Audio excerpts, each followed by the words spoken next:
இந்தா.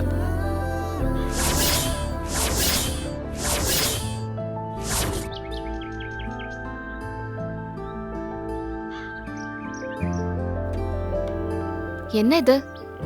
உனக்கு சாப்பாடு வாங்கிட்டு வந்திருக்கேன். எனக்கு மட்டுமா? ஆமா. எனக்கு எதுக்கு சாப்பாடு வாங்கிட்டு வந்த?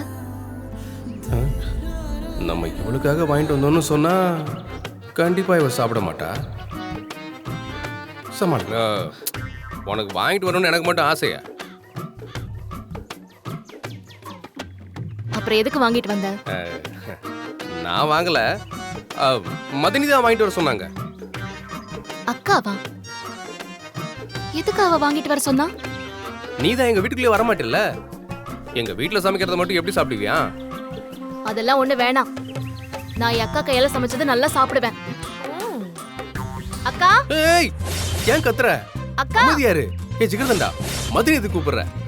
அவகிட்டே கேக்குறேன். ஏய் மீனாட்சி, ஒரு நிமிஷம். அப்ப நான் என்ன அண்ணியமா? கடையில இருந்து வாங்கிட்டு வந்து கொடுக்குறீங்க? இரு.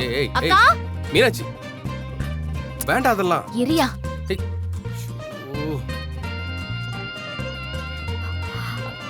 ஏய், என்ன மீனாட்சி? நான் கிளம்புறேன் போ. ஏய், என்னாச்சு? அப்புறம் ஏன் நீ இப்படி பண்ண? ஏய் மீனாட்சி, அமைதியாரு. நீ பேசாத. ஏன் தேனு, வெளிய இருந்து சாப்பாடு வாங்கிட்டு வர சொல்லிருக்க? வெளியில இருந்தா? ஐய, கேட்டுட்டாலே. இல்ல மதினி, அதான் நீங்க சொன்னீங்கல்ல, அதான் சாப்பாடு மீனாட்சிக்கு வெளியே வந்து வாங்கிட்டு வந்து கொடுன்னு ஏதாவது அதத்தான் கேக்குறேன். இங்க பாருக்கா, உன் கையால சமைச்ச சாப்பாட்ட சாப்பிட எனக்கு உரிமை இருக்கு. இந்த வீட்டு சாப்பாடுனா நான் சாப்பிட கூடாதா? நான் செயின் கொடுத்திருக்கேன். எனக்கும் இந்த வீட்ல கொஞ்சம் ரைட்ஸ் இருக்கு. அதுக்கு வட்டியா நான் இங்க சாப்பிட்டுக்கிறேன்.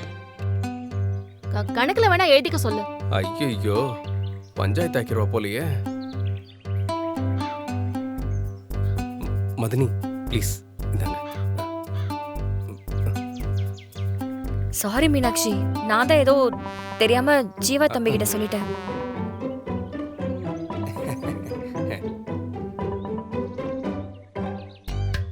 உன் கையால நீ சாப்பாடு கொடு, நான் சாப்பிடுறேன். சரி இரு, ஒரு 5 minutes இரு, இப்போ ரெடி ஆயிடும்.